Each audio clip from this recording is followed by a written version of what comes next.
Olá, a gente tem o prazer de receber hoje aqui a Juliana Silva, que está fazendo pós-doc aqui com a gente, com a Dominique, que vai falar sobre as matas do corubo, né? Morrendo de curiosidade para ouvir. Então, sem mais delongas, vou passar a palavra para a Juliana. E é isso, obrigado. Gente, obrigada pelo convite, né, pela oportunidade, e também agradeço a presença de todo mundo aqui. E vamos lá. Era uma tarde de julho de 2019 na aldeia Corubo Tancalamã. Essa aldeia era uma das 4 aldeias Corubo localizadas no rio Ituí, ali no mapa onde tem um X vermelho, dentro da terra indígena Vale do Javari, no estado do Amazonas, na fronteira entre o Brasil e o Peru. Maiá, uma matriarca Corubo com cerca de 60 anos, morava em outra aldeia rio acima, uma aldeia reconhecida por todos, pelos Corubo e pelos brancos, como a aldeia da Maiá. Naquela tarde, Maiá visitava a aldeia Tancalamã para usar o rádio e falar com um de seus filhos que estava trabalhando para a FUNAI em outro rio da terra indígena, o rio Quari. No mês de março daquele ano, a FUNAI fez um novo contato com uma parcela Corubo e desde então equipes mistas compostas por brancos e indígenas de diferentes povos do Vale do Javari, dentre eles alguns homens Corubo do rio Ituí, se deslocavam para o rio Quari para trabalhar como colaboradores, intérpretes, caçadores, mediadores no acampamento de contato, que hoje é uma base, a base do rio Quari. Entre eles, naquela ocasião, havia um dos filhos da Maiá. Na Tancalamã, com a chegada de uma visita ilustre como a Maiá, um dos genros dela logo preparou e serviu a bebida amarga chamada tati. Trata-se de um cipó do gênero Paulinha. Naquela tarde, enquanto Maiá tomava o cipó tati servida por um de seus genros, um grupo de mulheres mais jovens saiu para coletar mandioca e cará na roça, para Maiá levar para a aldeia dela. No momento que as mulheres retornaram da roça, os Corubo dispersaram com um anúncio promissor. Um jovem que residia com Maiá desceu o rio Ituí, remando em uma canoa de madeira, para avisar que tinha ouvido o som de queixadas próximo da aldeia da Maiá. Qualquer notícia sobre caça transforma o cotidiano de uma aldeia Corubo, sobretudo se forem queixadas. Com entusiasmo, os homens da Tancalamã, incluindo genros, netos e filhos da Maiá, se manifestaram para convidar os caçadores de outra aldeia Corubo vizinha, a aldeia Tapalaia, localizada rio abaixo. Quanto mais pessoas na caçada, mais armas, mais munições, logo mais carne também. Esse era o raciocínio da maioria das pessoas ali presentes. Contudo, Maiá imediatamente disse não. Somente outro genro dela, casado com sua filha mais nova, estava autorizado a caçar queixadas nas proximidades de sua aldeia. Ela disse. Para sustentar a negativa, Maiá lembrou que as pessoas da aldeia Tancalamã, da Tapalaia, em outra ocasião caçaram queixadas e não dividiram com as outras aldeias. Não houve contra-argumentação. Diante da negativa por parte de Maiá, os caçadores ficaram descontentes, cabisbaixos, murmuraram e procuraram se engajar em outras atividades. Leiu, o genro que havia servido cipó tati para Maiá, entrou na maloca e continuou a fabricar uma zarabatana, algo que ele vinha fazendo há algumas semanas. Eu estava sentada diante dele e, em tom de voz baixa, ele me disse: Maiá é brava. Maiá, como quem faz pouco caso da insatisfação generalizada dos caçadores ali presentes, conseguiu finalmente falar com seu filho no rádio. E um pouco antes dela retornar para a aldeia dela, um funcionário da FUNAI chamou os Corubo no rádio para dizer que dentro de alguns dias haveria uma feira de artesanato em São Gabriel da Cachoeira. Conforme as instruções do funcionário da FUNAI, os Corubo deveriam selecionar 2 pessoas das aldeias no rio Ituí para participar daquela feira. Mas havia 2 critérios para essa seleção. 1. Os Corubo deviam escolher pessoas que tivessem documentos de identificação pessoal. E 2. Se fossem mulheres, preferencialmente que não tivessem filhos pequenos. Esses 2 critérios juntos excluíam a grande maioria das mulheres Corubo. Os Corubo escutaram o informe e desligaram o rádio. Em seguida, Maiá veio em minha direção e, em tom impetuoso, disse que ela queria viajar. Embora ela dissesse a nós, brancos, que não sabia falar português, ela entendia muito de nossa língua. Para reiterar o seu desejo de viajar, ela argumentou que em 96, quando a FUNAI realizou o primeiro evento de contato relativamente exitoso com uma parcela dos Corubo, foi ela quem fez o contato com os brancos, e não o contrário. Não foi seu ex-marido nem seu filho mais velho, que naquela época eram os homens mais velhos dentre os Corubo recém-contatados. Não foi a primeira nem a última vez que Maiá destacou o seu protagonismo e a sua agência no contato com os brancos, pois conforme ela e os demais Corubo mencionam em todas as ocasiões possíveis, foi ela quem no passado teve a iniciativa de ir para as margens do rio pedir ferramentas de metal aos brancos. Com a distração desencadeada pelo anúncio do funcionário da FUNAI sobre uma possível viagem a São Gabriel da Cachoeira, que no final das contas acabou nem acontecendo, Maiá mudou de ideia a respeito da caçada de queixadas e aceitou que os caçadores da Tancalaman fossem caçar nas proximidades de sua aldeia, mas com uma condição: eles não podiam convidar os caçadores da aldeia vizinha, a Tapalaia. E foi exatamente o que aconteceu. No final daquela tarde, nos organizamos, subimos o rio Ituí em direção à aldeia da Maiá, e ao amanhecer, um primeiro grupo de homens, mulheres e crianças de todas as idades partiram em busca das queixadas. Maiá não acompanhou esse primeiro grupo e, junto com outras pessoas, permaneceu um pouco na aldeia. Tomou um banho, sentou-se em sua rede dentro da maloca, preparou ela mesma um cipó tati e bebeu sozinha. Em seguida, vestiu uma camisa vermelha, uma legging preta e pegou uma mochila também preta. Antes de sair da maloca, ordenou que uma de suas noras me alimentasse. Ela fez conforme ordenado, me deu um pedaço de carne de jacaré e seguiu Maiá em direção às queixadas. Agora, de julho de 2019, vamos passar para fevereiro de 2020. Era uma tarde como outra qualquer, na base de proteção etnoambiental da FUNAI, localizada na confluência dos rios Ituí e Itaquaí, quando um jovem corubo chamado Tispá chegou à base para se queixar aos funcionários da FUNAI. Eu poderia elencar inúmeras razões para demandas e queixa por parte dos Corubo ao Estado brasileiro, mas naquela tarde Tispá tinha uma queixa específica e para os brancos um tanto inesperada. Lalanvé, filha mais velha da Maiá e sogra de Tispá, dissolveu o casamento dele com uma das filhas dela, chamada Tilavó, para casá-la com outro rapaz que morava na mesma aldeia. Lalanvé, sogra de Tispá, afirmava que ele não caçava, e assim justificava a dissolução do casamento de sua filha. A partir da decisão de Lalanvé, a rede em que a filha dela dormia deixou de estar atada ao lado da rede Tispá e passou para o lado da rede Lalanvé, um índice dessa dissolução matrimonial.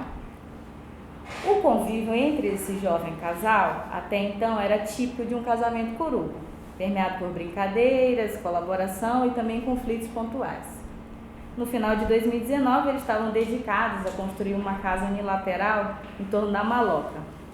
E grande parte do tempo eles coletavam palha, transportavam para a aldeia e trançavam a palha.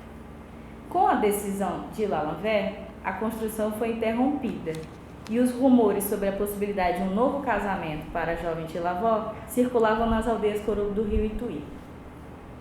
Tispá, inconformado, rondava Lalanvé, tentando persuadi-la a devolver a filha dela para ele, num cenário bem humilhante.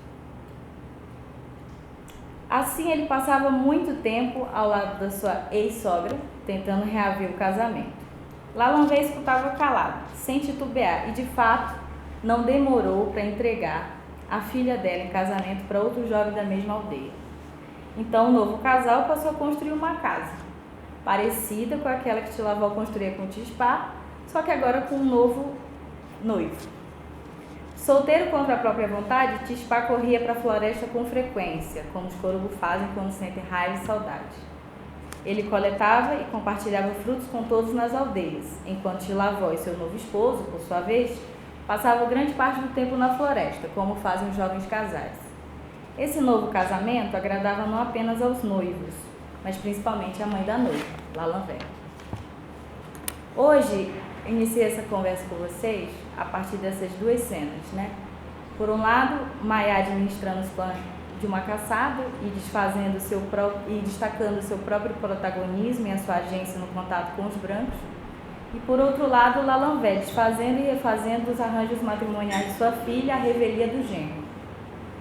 Quando eu cheguei às aldeias Corubo, no Rio Ituí, em janeiro de 2019, os funcionários da FUNAI e os profissionais de saúde mencionavam certa postura de liderança por parte da Maiá. Contudo, com o passar do tempo, eu observei que posições de poder e autoridade eram incorporadas não apenas por Maiá, mas por uma categoria de mulheres Corubo, as Machó. Maiá e Lalonvé são parte de um conjunto de pelo menos 7 mulheres reconhecidas pelos Corubo, no Rio Ituí, como Machó. Um termo que em outras línguas pano vem sendo traduzido como mulheres velhas. Vou retomar esse ponto adiante. Nas 2 cenas narradas até aqui, vimos a incidência direta e unilateral de 2 mulheres sobre atividades que em grande parte da Amazônia são associadas aos homens, quero dizer, decisões sobre caça e casamento. É verdade que em muitas partes da Amazônia as mulheres tomam decisões sobre casamentos, mas eu desconheço, e caso vocês conheçam, por favor me avisem, casos unívocos e definitivos em que uma única mulher desfaz um casamento exitoso da sua filha para estabelecer um novo matrimônio, como Lalonvé Machó fez. O que significa ser uma Machó entre os Corubo? Quem são as Machó? Qual é o escopo de atuação dessas mulheres? Essas são algumas perguntas que eu gostaria de discutir aqui com vocês e que são questões que eu venho refletindo nos últimos anos. Mas antes de falar especificamente das Machó, eu gostaria de pedir um pouco da paciência de vocês para que eu possa explicar que o que hoje nós chamamos de os Corubo são uma parentela que durante décadas vive um contínuo processo de atomização, resultando na dispersão de grupos familiares em diferentes porções dentro da terra indígena Vale do Javari. Desde os anos 90, esses grupos familiares têm vivenciado o que chamam de pluricontato com o Estado brasileiro, ou seja, a ocorrência de múltiplos eventos de contato em diferentes períodos e locais, que uma vez realizados pela FUNAI, tem como uma das consequências reunir grande parte desses grupos familiares nas mesmas aldeias no Rio Ituí. Conforme a tabela, em 96, 2014, 2015 e 2019, com auxílio de intérpretes e intermediários de diferentes postos do Vale do Javari, a FUNAI efetuou 6 eventos de contato com parcelas Corubo, que hoje residem nos rios Ituí e Quari e são considerados pelo Estado brasileiro como sendo um povo de recente contato. Existe ainda outra parcela de Corubo que permanece dentro da terra indígena, sem relações diretas e contínuas com instituições estatais e grupos familiares Corubo que vivem hoje nos rios Ituí e Quari. Nos termos do Estado, essa parcela permanece em isolamento. Antes da exploração extrativista na bacia do Rio Javari e da busca voraz por recursos como borracha, madeira, petróleo, as acusações de feitiçaria e raptos entre grupos locais Corubo eram relativamente comuns e geravam fusões e fissões. No início do século XX, um grupo de homens Corubo raptou 2 irmãs da Maiá, a Maluxim e a Uió Maluxim. Após esse rapto, conforme vocês podem acompanhar no mapa, peço que foquem menos nas informações sobre roças e mais nos rios. Uma parte dos Corubo permaneceu ali, no interflúvio dos rios Ituí e Itaquaí, enquanto as 2 mulheres raptadas foram levadas para viver com outra parte dos Corubo no rio Quari. Com o avanço da exploração extrativista e o aumento do fluxo de pessoas em território ocupado pelos Corubo, Maiá foi para as margens do rio em busca de ferramentas de metal e estimulou outros Corubo a fazerem o mesmo. Não sem razão, ela recorda a sua agência nesse processo de contatar os brancos. Mas essas aproximações esporádicas entre os Corubo e os brancos, em grande medida estimuladas pela Maiá, resultaram em conflitos e mortes. Raiva e tristeza são sentimentos afins para os Corubo, e, portanto, quando algum deles falecia, era comum matarem outro, seja indígena ou branco. Uma pessoa triste com raiva desconhece seus vínculos de parentesco e se torna um potencial homicida, pois a raiva, nos termos que falo aqui, é uma pulsão para matar.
Coloquei esse trecho de um longa-metragem não só para vocês terem a oportunidade de ver a Maiá, que não aparecerá nas fotos que mostrarei aqui, mas também porque nesse trecho ela narra algo que aconteceu em 89, quando 4 homens coru foram vistos nas proximidades da casa de um seringueiro, no rio Itaquaí, e posteriormente foram emboscados com armas de fogo por um grupo de cerca de 15 brancos, o que ficou conhecido como Massacre do Lago Gamboa. Com essas mortes, um dos irmãos da Maiá, chamado Nêmulo, em estado de raiva, matou o marido, um dos filhos e genros da Maiá, gerando uma cisão entre esse grupo de irmãos. Maiá fugiu em direção ao rio Quixito, levando os filhos, irmãs e cunhados, onde passaram a coletar alimentos nas roças dos brancos. Depois de décadas fugindo e em conflitos com os brancos, os coruba tinham dificuldades para manter as roças e as malocas. Essa aproximação com as roças dos brancos gerou novos conflitos e mortes, de tal modo que Maiá e aqueles que a acompanhavam em 96 decidiram aceitar o que ficou conhecido como o primeiro contato com a FUNAI. De fato, desde os anos 70, a FUNAI tentava sem êxito contatar os coru. Além de Nêmulo, outro irmão da Maiá, chamado Pastozinho, permaneceu no rio Itaquaí. O falecimento de Nêmulo, por razões que desconhecemos, desencadeou outra cisão, pois Pastozinho, com raiva, também se tornou um potencial homicida. Então, uma parte desse grupo familiar fugiu em direção ao rio Curueno, essa é a parcela dos corubo que ainda hoje vive em isolamento, e Pastozinho tinha 2 esposas.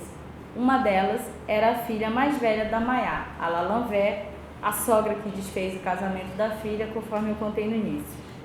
Pastozinho, as 2 esposas e os filhos permaneceram no rio Itaquaí, até ele falecer por envenenamento ou feitiçaria. Não há consenso entre os coruba a respeito disso, mas o fato é que a morte do Pastozinho desencadeou mais uma cisão. 2 filhos dele com Lalanvé, chamados Pinu e Vissá, passaram a disputar a segunda esposa do pai, que se tornou viúva, e ela acabou fugindo com Vissá. Vissá e a viúva do pai dele apareceram nas margens do rio Itaquaí, próxima de uma aldeia do povo Canamari, e depois foram seguidos por Lalanvé, a mãe de Vissá, e os demais. Eles passaram a rondar as roças dos Canamari à procura de Vissá e da viúva do pastozinho. Foi por isso que em 2014 houve 2 eventos de contato com a FUNAI. Maluxim e Uió Maluxim, as 2 irmãs da Maiá que tinham sido raptadas no século XX, que eu falei no início, permaneceram no rio Quari. Conflitos internos decorrentes de relacionamentos extraconjugais geraram outras cisões entre os corubos que estavam no rio Quari. Maluxim fugiu com seus filhos, netos e um genro, e os demais foram atrás dele, gerando outros 2 eventos de contato com a FUNAI em 2015. Cerca de 34 pessoas continuaram isoladas no rio Quari, até março de 2019, quando a FUNAI fez o 6º evento de contato, que foi registrado e se tornou o filme A Invenção do Outro, dirigido pelo Bruno Jorge, lançado em 2022. O que eu gostaria de destacar aqui, com essa história que se alongou um pouco, é que em 2015, Maiá reencontrou Maluxim, uma das suas irmãs que tinha sido raptada. E com os eventos de contato, grande parte desses grupos familiares passou a corresidir no rio Ituí, formando as aldeias atuais.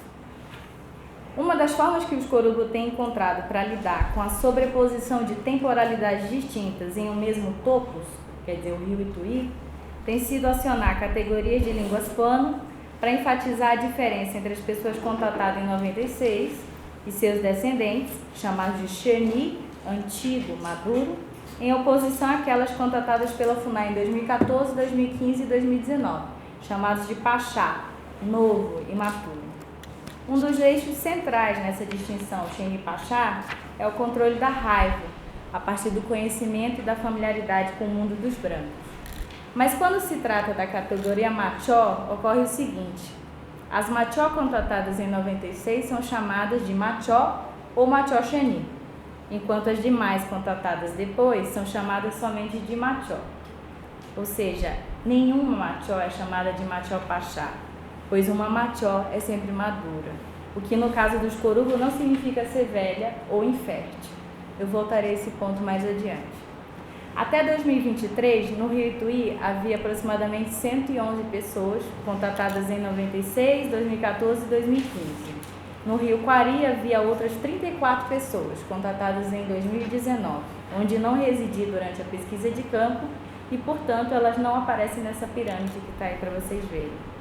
A maior parte da população Corubo do rio Ituí eram crianças de até 9 anos de idade. Quase metade dessa população era feminina, sendo pelo menos 7 delas mulheres reconhecidas como Machó, com faixa etária entre 29 e 60 anos. Essa pirâmide mostra que a população Corubo no rio Ituí está em ascensão demográfica, mas também evidencia que na faixa etária das Machó existem cerca de 15 homens que, caso fosse apenas uma questão de idade, poderiam ocupar posições de autoridade entre os Corubo. No entanto, nenhum desses homens possui o mesmo número de filhos, de genros e de noras que as Machó. Como todos os Corubo, as Machó possuem laços de parentesco entre si. Já vimos que Maiá Machó e Maluxim Machó participaram ativamente das cisões vivenciadas pelos grupos familiares Corubo nas últimas décadas, que culminaram em 6 eventos de contato com a FUNAI. Maiá e Maluxim são mães reais e classificatórias e sogras das outras Machó. Até 2020, as Machó residiam em 4 aldeias no rio Ituí, conforme esta tabela. Eu sei que essa tabela tem muita informação e, obviamente, não peço que vocês assimilem tudo.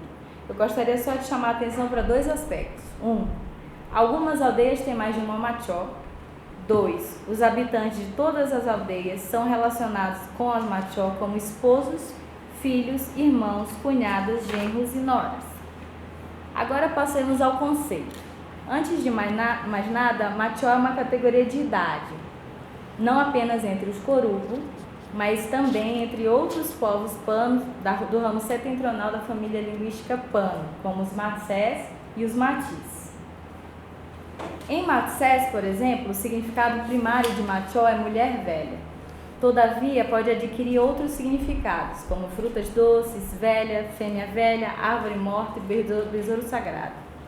Acrescidos de sufixos, o morfema machó refere-se a espécies como formiga caçadora, machó pequit ou machó tenanquit, besouro grande, o machó da pá, e peixe grande, o machó diz. As machó-matsés são as mulheres que, similar aos homens, consomem o rapé de tabaco para curar doenças. Em várias narrativas matsés, as machó detêm conhecimentos destinados à produção de alimentos e cerâmicas. Em Matiz, o conceito de machó está vinculado às ideias de velhice e menopausa. O que chamamos de menopausa possibilita a essas mulheres uma posição em que podem executar tanto tarefas femininas quanto tarefas masculinas. Assim, as machó-mati são mulheres que, por terem se tornado inférteis, deixam de usar colares como outras mulheres e passam a se alimentar sentadas no centro da maloca, um espaço dos homens matis. Machó também pode operar como afixo. A palavra matiz, machoé, por exemplo, se refere à estadia da sobrinha uterina na casa do tio materno. E o objetivo dessa prática é o envelhecimento, ou melhor, o amadurecimento dessa jovem. Entre os matis, as machó possuem conhecimentos relacionados à fabricação corporal, como as pinturas e a realização da circuncisão nas meninas. As machó também aparecem como personagens em um mito que narra um ataque das queixadas às roças para comer os cultivos, enquanto as mulheres estão na maloca. Na festa Chauá-Mumuré e também no mito, uma machó comanda as demais mulheres matis para flecharem, matarem as queixadas e assim defenderem suas roças. No caso dos corubo, primeiro é importante observar que todas as machó foram ou são casadas e têm filhos. Algumas são lactantes, como a Washman, que aparece na foto de divulgação desse evento. Das 7 machó corubo, 2 não tinham netos. Assim, no caso coruba, me parece que não é pertinente tentar compreender as machó somente a partir da idade ou da infertilidade. Mas, se um não indígena perguntar a um coruba a tradução de machó, certamente a resposta será velha. Essa foi a primeira conotação que aprendi. Apesar de ter 28 anos durante a etapa inicial da minha pesquisa de campo e, portanto, supostamente me enquadrar na categoria de mulher adulta, matsés, os corubo me chamavam de machó em contextos específicos, assim como faziam com outras não indígenas. Durante as atividades de letramento, exigidas pelos corubo como uma contrapartida para a realização dessa etnografia, eles se referiam a mim como machó, palavra que era intercambiada com os termos para professora ou mãe, nessas ocasiões específicas. Esses 3 termos, machó, professora e mãe, eram utilizados para se referir a alguém que ocupa a posição de compartilhar determinado conhecimento. Mas tratava-se também de um uso circunstancial. Fora da sala de aula, quando eu era uma aprendiz das habilidades cotidianas nas aldeias ou na floresta, ou ainda quando eu era visto como uma fonte de mercadorias demandadas pelos corubo, eu não era chamada de machó, eu era só manis, era o nome que eles me deram. Os homens corubo chamavam de machó as mulheres não indígenas, com idades variáveis, vinculadas a cargos de chefia na FUNAI. Isso chama a atenção quando observamos que a relação dos corubo com os agentes governamentais geralmente se caracteriza por uma retórica aguerrida na apresentação de demandas. Entretanto, diante das mulheres chefes das instituições estatais, que eram chamadas de machó, os corubo faziam as solicitações de modo mais dialógico, exceto o maiá, que quase sempre mantém um tom aguerrido nas interlocuções com os brancos. O termo machó é utilizado pelos corubo em referência às mulheres, corubo e não indígena, e jamais em relação aos homens. Além dessas situações, os corubo usavam esse termo em pelo menos 3 contextos. 1. Machó acrescido de nome próprio para distinguir uma mulher mais jovem, homônima de outra mulher mais velha, como Uió e Uió Machó. O mesmo acontece com o termo para menina, champi, como Tuxi, Tuxi Champi, algo similar ao que ocorre entre os matis. Machó também se soma aos termos de parentesco para mulheres de gerações ascendentes, como a mãe, Tita, e a avó materna, Titi. Então, Tita Machó, Titi Machó. Algo similar ao que ocorre entre os matsés. Os termos utilizados pelos corubo após a morte de uma pessoa ou xerimbabo somam-se ou substituem a palavra machó e depende se a relação com a pessoa morta, a pessoa ou animal morto, era assimétrica ou simétrica.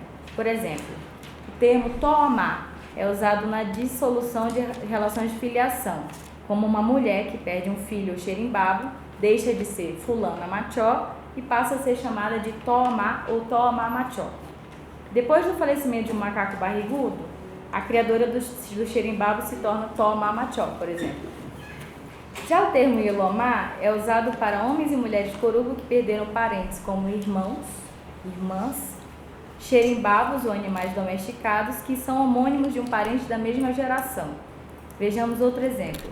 Após o falecimento de uma cadela, uma mulher chamada de Luni Machó, homônima do animal, passa a ser chamada de Uilomá. Assim, os corubo usam o termo machó para se referir às não indígenas que ocupam posições de chefe, o professor, pessoas que comandam ou ensinam conhecimento específico ao coletivo. Os usos mencionados revelam também que o termo de referência marca formas de tratamento para cuidadoras de xerimbado e pessoas em gerações ascendentes, como a mãe ou a avó. Em vez de ser apenas uma categoria de idade utilizada para se referir às mulheres velhas, ou uma brincadeira de inversão etária em que jovens são chamadas de velhas, as machós são um conjunto de mulheres com poder e autoridade entre os corubo. Vejamos a incidência dessas mulheres, especialmente no cotidiano nas aldeias e no ciclo de vida. As machó organizam grande parte do cotidiano das aldeias corubo. Aqui me refiro especificamente a expedições de caça, pesca, coleta, cuidado com as roças e gestão das mercadorias e conhecimentos dos brancos. Primeiro vejamos o caso das expedições, como é o caso da expedição de Queixadas que Maiá administrou, conforme eu relatei no início. As machó, elas promovem ou participam dessas expedições com o objetivo de obter alimentos e matéria-prima para produzir artefatos. Com frequência, elas são acompanhadas por crianças, rapazes e outras mulheres, todos mais jovens. Essas expedições são planejadas no mesmo dia ou com antecedência, enquanto bebem o cipó tati. Ao acordar por volta das 3 ou 4 horas da manhã e ao longo do dia, antes ou depois de uma expedição, os homens corubo e as machó tomam tati, momento em que conversam e programam as atividades do dia. Os homens se sentam no centro da maloca. As machó escolhem sentar no centro da maloca ou sentam nas redes na lateral da maloca. Embora na foto apareça o filho mais velho da Maiá, essa bebida é preparada também pelas machó. A pessoa pega um pedaço de cipó, raspa a superfície externa com faca e depois posiciona o ralador entre as pernas e segura com a sola dos pés. Esse mesmo tipo de ralador que vocês estão vendo, que é fabricado pelos homens, é utilizado para preparar as bebidas à base de mandioca, milho e pupunha. Mas um ralador de tati, que é uma bebida amarga, não pode, sob nenhuma circunstância, ser utilizado no preparo de bebidas doces. O contraste entre doce e amargo envolve a incorporação de poderes que conferem qualidades morais e éticas à pessoa. Conforme sabemos, através das etnografias Pano, o amargo é uma substância vinculada à potência cinegética e xamânica. Devo mencionar também que os corubo não possuem especialistas xamãs, mas as machó, assim como outros homens e mulheres corubo, possuem esse conhecimento, sendo esse um dos motivos pelos quais elas tomam tati. Crianças, mulheres jovens ou em idade adulta não tomam tati, pois conforme os corubo, não é bom que esses corpos se tornem amargos demasiadamente.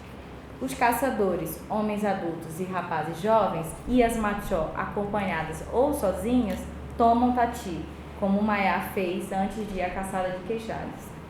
Em algumas ocasiões, os homens preparam a bebida e servem as machó. Em outras ocasiões, elas preparam a própria bebida e tomam entre si. O tati é benéfico aos caçadores e, exceto durante o período menstrual, também é benéfico para as machó. A restrição de beber tati se relaciona à fertilidade das mulheres e ao fato de o tati ser uma bebida que, na medida adequada e consumida pelas pessoas certas, pode ser um remédio, mas ao contrário, pode também se tornar um veneno, produtor de raiva. No caso das mulheres que estão menstruando, o tati produz um corpo amargo e com excesso de sangue. Isso explica porque as gestantes corubo não tomam tati. O planejamento das expedições de caça e coleta considera, dentre diversos fatores, a demanda das mulheres por carne de caça. Uma das cenas mais humilhantes em uma aldeia corubo é quando a primeira esposa de um caçador, em muitos casos uma machó, afirma publicamente estar com fome. Mas isso não é só humilhante, é também a partir da vergonha gerada por essa afirmação que cresce a motivação dos homens para caçar. Assim, eles saem em expedições de caça sozinhos ou acompanhados. No caso das queixadas, conforme eu mencionei, as machó e outras mulheres corubo acompanham os homens, carregando as crianças e levando facas para tratar a caça e transportar a maloca. É interessante observar que nessas ocasiões torna-se notório que as machó têm a habilidade de carregar mais peso que outras mulheres corubo. Em muitos casos, elas são maiores que outras mulheres e, com uma técnica, transportam crianças, animais e objetos sobrepostos. Com tipó e envia, elas inclinam o pescoço em direção ao peito, arqueiam a coluna e, dessa forma, distribuem o peso entre o alto da cabeça e as costas. Essa técnica é utilizada com um dos tipos de cesto. Estava atrasada. Desculpe. Essa técnica é utilizada com um dos tipos de cesto, o caã, trançado em palha de jarina com fibra de tucum. Hoje, no Rio Ituí, mesmo a presença crescente de mochilas industrializadas não faz com que as machó deixem de fabricar o cesto caã, além de outros artefatos que mencionarei daqui a pouco. Quando as mulheres corubo não participam das expedições de caça, elas permanecem na aldeia. E enquanto aguardam os homens retornarem, elas trançam pratos de palha coletivos chamados de pici, conforme a foto à direita. Em uma refeição há pelo menos 2 pici, o dos caçadores, rapazes e meninos, e o das machó, jovens mulheres e meninas. Por vezes as machó têm pratos pici individuais. Além da enunciação pública de estar com fome, outra cena tão humilhante quanto é quando um caçador retorna para a aldeia de mãos vazias ou com pouca caça. A depender da caça que ele traz, as mulheres e crianças o recebem na margem do rio. Se for um mamífero de grande porte, uma anta, excelente. Então a chegada é aguardada ansiosamente por todos. Caso contrário, se ele só trouxer, por exemplo, peixes, apenas as crianças recebem eles na margem do rio. A caça, por vezes, previamente tratada na floresta, é entregue para as mulheres. Alguns homens têm mais de uma esposa. Nesses casos, a primeira esposa, com alguma frequência, é uma machó.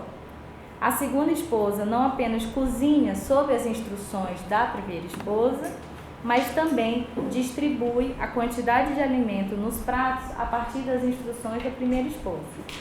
Há situações em que um caçador, após comer, pede mais carne e sua segunda esposa solicita a autorização da primeira esposa para poder servi-lo. Além de participarem das expedições de caça e administrar o preparo e a distribuição dos alimentos entre os corresidentes, as machó também podem proibir ou modificar os planos de uma caçada, como Maiá fez quando impediu que os homens de uma aldeia convidassem os homens de outra aldeia para caçar queixadas. As machó também promovem expedições para coletar lenha, mas sobretudo mel e matéria-prima para a produção dos artefatos. A coleta de mel, por exemplo, ela é feita por homens, mulheres e crianças, mas são os homens e as machó quem derrubam as árvores com machado. É comum que as machó aproveitem a coleta de mel para coletar também matéria-prima, a palha de jarina, ou cipó para trançar cestos, a argila branca para fazer cerâmica, a fibra de tucum para tecer rede, tipó e abraçadeira, dentre outros. As machó produzem todos os artefatos que outras mulheres corubo produzem, mas nem todas as mulheres corubo produzem determinados artefatos que só as machó sabem fazer, como cerâmicas, cestos e vassouras. A cultura material corubo inclui armas de guerra, caça e pesca, bordunas, zarabatana, arco, flecha, lança, adornos corporais, cestarias, cerâmicas. Embora as armas sejam produzidas por homens, as machó fazem alguns componentes das armas, como a bolsa para armazenar o algodão da zarabatana, a alça da aljava e a corda do arco. Esses componentes geralmente são trançados com a fibra de tucum, que no caso dos corubo é uma palmeira manipulada somente pelas mulheres. Entre uma mãe machó e sua filha, mesmo esta sendo casada, ou ainda entre uma primeira esposa machó e uma segunda esposa mais jovem, que nem sempre são irmãs, é comum que haja a coprodução de um artefato. Por exemplo, Uió, filha de Uaxumã machó já casada, fazia redes e levava para a mãe dela avaliar, e muitas vezes ela refazia a rede mais de uma vez a partir das instruções da mãe machó. Assim, a fabricação dos artefatos pelas mais jovens é acompanhada ou coproduzida pelas machó, que são especialistas na produção de praticamente todos os artefatos. Outro âmbito de atividade das machó são as roças. A abertura de uma roça corubo é permeada por etapas características da agricultura de Coivara. Na primeira etapa, os homens derrubam as árvores, enquanto as esposas e filhos permanecem no acampamento, onde cozinham milho ou mandioca para alimentar eles durante o trabalho. A queima é feita somente pelos homens. O plantio pode ser acompanhado pelas mulheres, que levam as crianças para plantarem, por exemplo, pequenos pedaços de mandioca junto aos pais.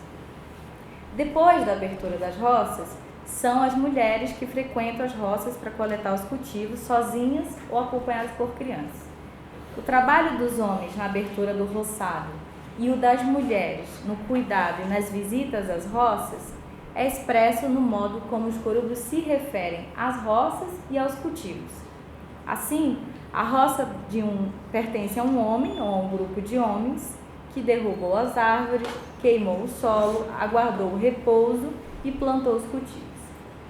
Mas os produtos da roça pertencem às mulheres que frequentam a roça para coletar os cultivos, transportar a maloca, cozinhar e distribuir em diferentes pratos psi, semelhante ao que fazem com a caça. Filhos, maridos e genros abrem as roças para as machó. As pessoas da aldeia da Maiá, por exemplo, se alimentavam das roças da aldeia Tanclamã. Sendo mãe, avó e sogra de todos os corresidentes naquela aldeia, as pessoas se deslocavam até a aldeia da Maiá para levar os produtos da roça para ela. Agora, passando das roças para o âmbito das relações com as instituições estatais, é notório que nos últimos anos as machó passaram a gerenciar também as mercadorias e os conhecimentos dos mundos brancos, né? Que os corubos chamam de coisas de Naua, coisas de branco. Nos últimos anos, a FUNAI proporcionou para cerca de 10 homens corubo acesso a trabalhos remunerados. A maioria desses homens havia sido contratada em 96. Em geral, eles trabalham em 3 tipos de atividades, como bolsistas em projetos de documentação do Museu do Índio, como colaboradores eventuais nas bases da FUNAI, onde eles trabalham na proteção etnoambiental, caçam, pescam e coletam para manter as equipes na base, e também como intérpretes e intermediários entre os brancos e os corubos recém-contratados em 2019 no Rio Pari. Embora esses 10 homens corubos sejam aqueles que trabalham com as instituições estatais, as mulheres incidem sobre as mercadorias compradas, similar ao que acontece com a demanda por caça. Quando os homens corubos chegam na cidade, eles buscam os rádios de comunicação nas sedes das instituições estatais para se comunicar com as aldeias. Por rádio, as mulheres apresentam novas demandas ou reforçam os pedidos que já foram feitos nas aldeias. As irmãs, as esposas, as sogras e as mães de um homem, muitas vezes uma machó, pedem que ele compre determinadas mercadorias, né? Ferramentas de metal, tesoura, linha, agulha, calcinha, sutiã, pente, espelho, etc. E assim os homens fazem, entregando a elas o que foi solicitado. As machós são centrais na demanda por escolarização diante da FUNAI, algo que vem acontecendo com maior regularidade ao longo desse ano, de 2024, quando a FUNAI finalmente ajustou uma parceria, no caso dos corubo, com o Centro de Trabalho Indigenista, CTI, que é uma ONG que trabalha há muitos anos na região. Quando residia entre os corubo, as machó participavam das atividades de letramento. Dificilmente elas perdiam as aulas, exceto quando estavam envolvidas na produção de artefatos para serem vendidos pelos homens nas cidades. Era comum durante as aulas que elas se interessassem pela língua dos brancos, mas quando se tratava dos números, elas chamavam os homens, os filhos, os maridos, para participar das aulas, interessadas em que eles aprendessem a calcular dinheiro para realizar as compras e vendas nas cidades, justamente porque são eles aqueles que mais circulam nas cidades. Até aqui eu falei um pouco do cotidiano corubo, das expedições, a produção de artefatos, a gestão de mercadorias e de determinados conhecimentos a respeito do mundo dos brancos. Agora eu gostaria de passar para um outro âmbito, que é o ciclo de vida. Eu confesso que a posição de autoridade e poder dessas mulheres se tornou, de alguma forma, incontornável para mim quando eu me deparei com o dilema do manejo da fertilidade. Por manejo da fertilidade aqui, eu me refiro a medidas acionadas em tempos de crise ou não, por diferentes povos, como dietas, reclusões, uso de plantas, com o objetivo de garantir o intervalo entre nascimentos, limitar ou expandir taxa de natalidade. O manejo da fertilidade era um dos principais dilemas entre os corubos e os agentes governamentais, pois era um tema que costumava ser tratado com os homens, sobretudo com aqueles que nos últimos anos vêm sendo chamados de cacique. Surpreende alguém que até agora eu não tenha falado de caciques? Pois bem, essa é uma figura que entre os corubos emergiu nos últimos anos, a partir da relação deles com os brancos. Ao dar oportunidade de remuneração para determinados homens, nos últimos anos, as instituições estatais têm contribuído para a emergência e consolidação dessa nova posição, os caciques corubo. Diante de instituições eminentemente masculinas, como a FUNAI, as equipes de saúde, e também diante dos repetidos questionamentos por parte dos brancos sobre quem dentre os corubo é o cacique ou quero falar com o cacique, os corubo incorporaram criativamente essa posição e passaram a indicar determinados homens para ocupá-la, similar ao que ocorre em outros casos na Amazônia. Até 2020, haviam 4 caciques corubo para 3 das 4 aldeias no Rio Ituí. A única aldeia que não tinha cacique era a aldeia da Maiá. Esses caciques eram homens adultos e, naquela época, monolíngues em corubo, e além da Maiá, que é a única mulher corubo aposentada pelo INSS, os caciques eram também aqueles que, dentre os corubo, mais acessavam dinheiros e mercadorias. Se, por um lado, para os agentes governamentais, um cacique representa e é responsável por um povo, para os corubo, a única função do cacique era convidar os brancos para conversar, algo que fica expresso no termo onquenu, para conversar. O cacique corubo não representava uma coletividade, tampouco constituía uma figura de autoridade no cotidiano dos corubo, mas devo notar que todos eles, conforme o diagrama, eram vinculados aos machó como maridos, filhos ou genros. O manejo da fertilidade, então, se tornava um desafio, porque a criação de um recém-nascido não é da alçada dos caciques, com quem os agentes governamentais conversavam a respeito. Ao contrário, a criação de um recém-nascido é resultado de uma decisão primária sobre a amamentação. Amamentar sinaliza se um recém-nascido será criado ou não pelos corubo, e ao longo de um processo de fabricação corporal se tornará uma pessoa. É somente quando a mãe amamenta o recém-nascido que está selado o seu destino. A decisão sobre amamentar ou não o recém-nascido é tomada a partir de fatores como, por exemplo, o equilíbrio entre os gêneros, visando garantir futuros parceiros matrimoniais. As machó têm grande incidência sobre essa decisão. Uma vez que essa decisão é tomada, a mãe ou avó materno do recém-nascido coloca pulseiras e tornozeleiras de fibra de tucum para que a criança cresça forte. Nos meninos, elas colocam também um cordão de tucum na cintura, que depois é substituído pela amarração peniana. As machó passam substâncias como sumo de mandioca, o leite materno e a folha do cipó-tati no corpo do recém-nascido durante os banhos, que são momentos de modelagem corporal, conforme ocorre em outras partes da Amazônia. No puerpério, a mãe pode residir temporariamente com a avó materna do recém-nascido, em muitos casos uma machó, e logo ele receberá o primeiro corte de cabelo. As machós são aquelas que cortam o cabelo de todos os corujos, com uso de capim navalha ou tesouras. Homens, mulheres e crianças utilizam 2 tipos de corte de cabelo em meia-lua e sobrancelhas raspadas, conforme as fotos. Cortar o cabelo é parte constitutiva da fabricação corporal, e não sem razão os corujos costumam afirmar que uma pessoa com cabelos longos se assemelha a espécies de macaco, como o parauacu, ou no caso das não indígenas, aparenta estar velha, no sentido pejorativo dessa palavra. As machó participam ainda de todo o processo de educação das crianças. As avós estimulam as crianças a pronunciarem corretamente os termos de parentesco. Maiá, por exemplo, dizia a seus netos que a chamassem titi machó, sendo titi o termo de parentesco para a avó materna. Enquanto seguram as crianças no colo, as mulheres costumam dizer para um bebê: você é bom, você é bonito, você é homem ou mulher de verdade. Quem carrega o bebê responde afirmativamente. Desse modo, essas mulheres são também aquelas que incutem nos bebês padrões éticos relacionados ao sentido de ser belo e bom, de ser um homem ou uma mulher de verdade.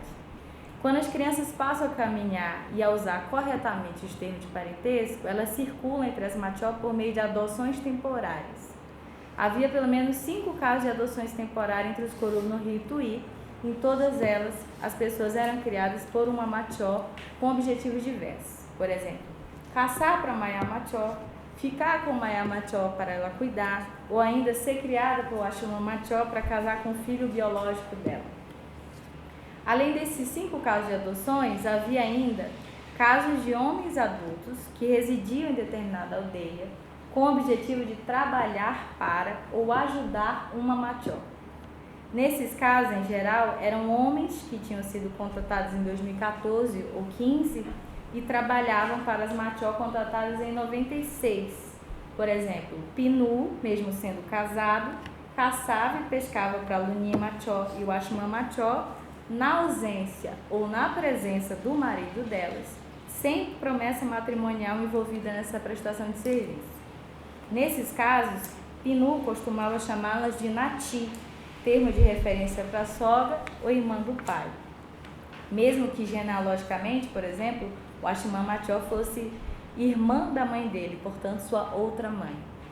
As machó também cocriam os filhos das segundas esposas de seus maridos em uma relação em que essas crianças passam a chamá-las de mãe e elas substituem temporariamente as mães biológicas, por exemplo, durante remoções para tratamento de saúde nas cidades.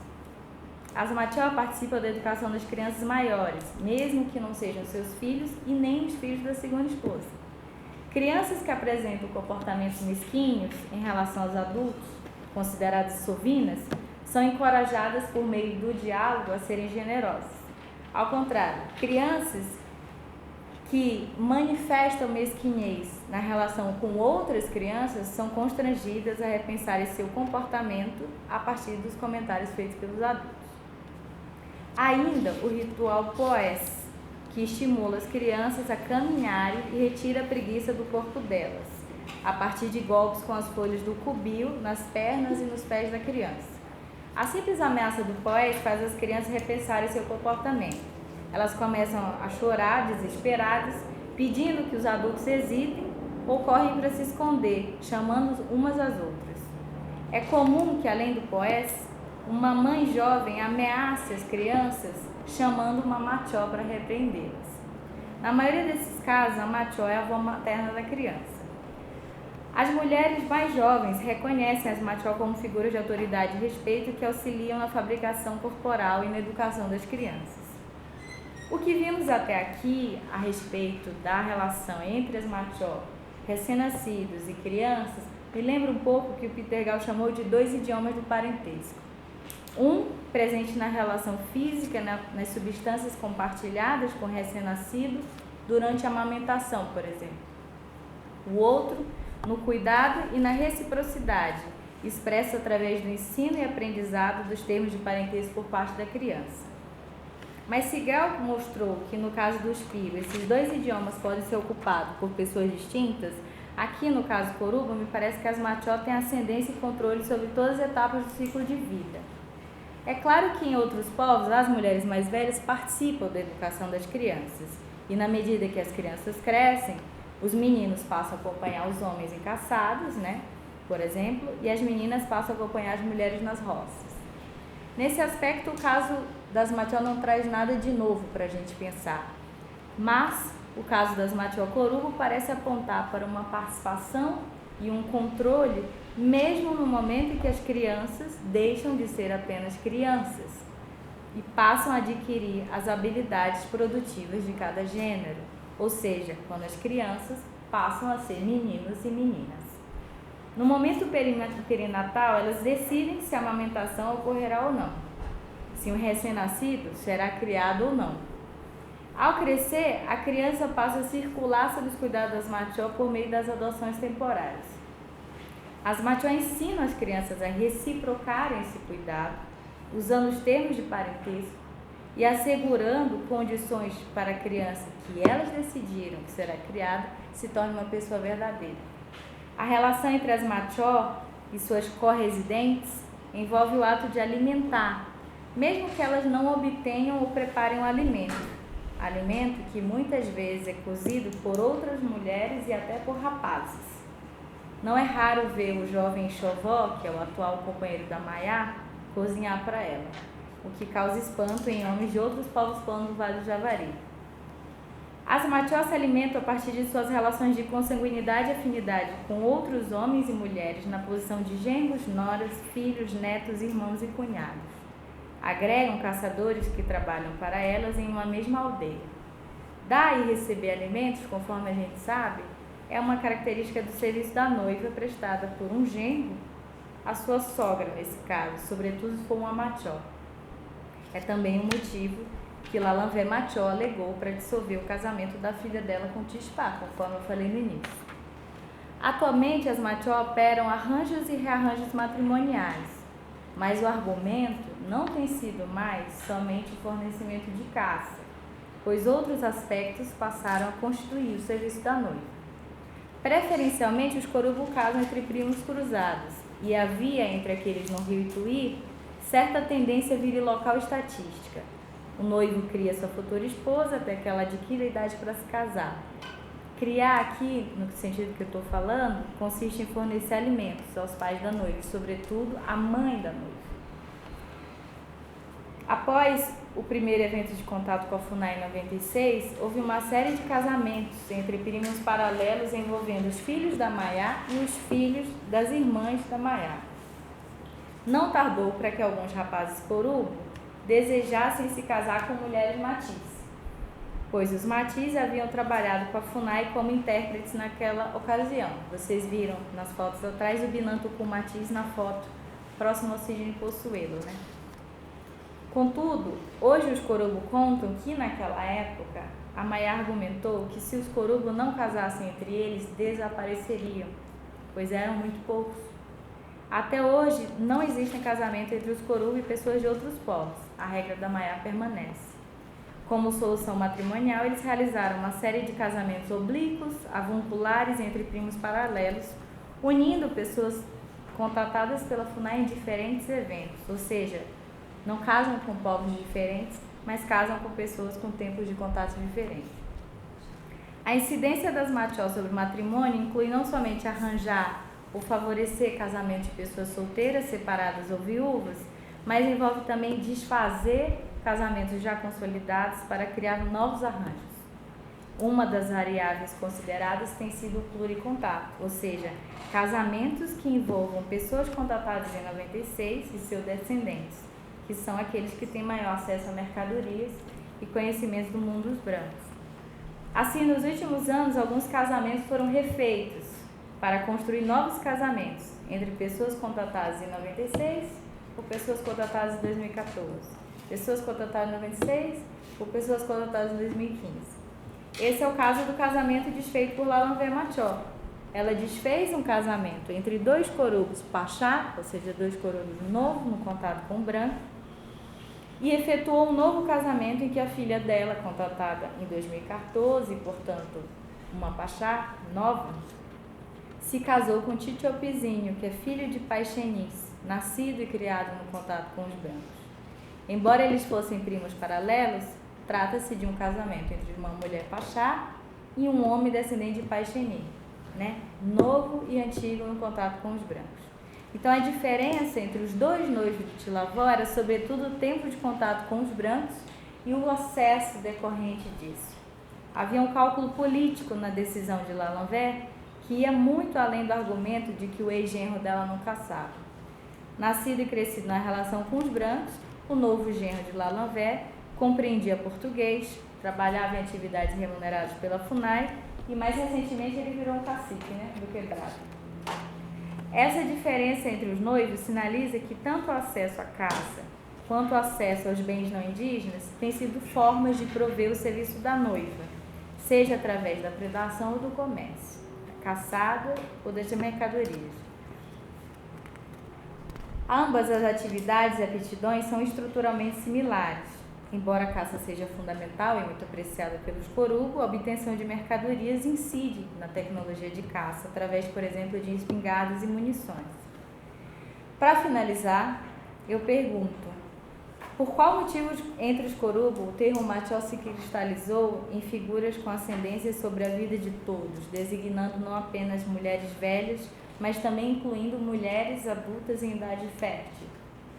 É possível que muitos anos antes da demarcação da terra indígena Vale do Javari em 2001, a expectativa de vida dos homens corubo, vivendo em contínuas guerras e fugas, já fosse muito reduzida. Diante disso, e na ausência de clãs ou subgrupos, as mulheres corubo passaram a concentrar conhecimentos e a otimizar sua capacidade produtiva e reprodutiva, se tornando aquelas que mais têm genros, filhos e netos, e consolidando assim uma posição diferenciada do que ocorre entre outros povos pano. Mesmo que hoje os corubo tenham homens de idade adulta que poderiam ter ocupado posição análoga das machó. Essa é apenas uma hipótese que eu compartilho com vocês hoje aqui. Mas seriam as machó corubo uma instituição? Talvez a única instituição corubo? Claude Lévi-Strauss já dizia que as instituições não apenas conservam o que existe ou retêm vestígios do passado, mas também elaboram inovações audaciosas, capazes de transformar as estruturas. Nas palavras dele, abre aspas, uma instituição humana só pode provir de duas fontes, a saber, ou de uma origem histórica e racional, ou de um propósito deliberado, por conseguinte, de um cálculo do legislador. Em suma, ou de um acontecimento, ou de uma intenção. Fecha aspas. As machó, se realmente forem uma resposta histórica para uma possibilidade estrutural, parece provir das duas fontes, isto é, se tornou uma instituição corubo a partir de um acontecimento e de uma intenção. É uma maneira de organizar grupos familiares em meio a um histórico de fuga e guerra, transformando aquilo que pode ter sido uma categoria etária, num passado que desconhecemos, em figuras com poder sobre a vida e a morte. As machó convergem em poder e autoridade, distinto dos homens atualmente nomeados como caciques, que são seus maridos, filhos e genros. E esses caciques, como vimos, não eram chefes. Pode ser que um dia eles venham a ser. Se eu não estou enganada, o poder que as machó exercem, controle sobre processos de geração, predação, produção e distribuição, incidindo e controlando todo o ciclo produtivo dos corubo, não se parece muito com o que temos na literatura etnológica sobre chefia na Amazônia. Com essas reflexões eu paro por aqui.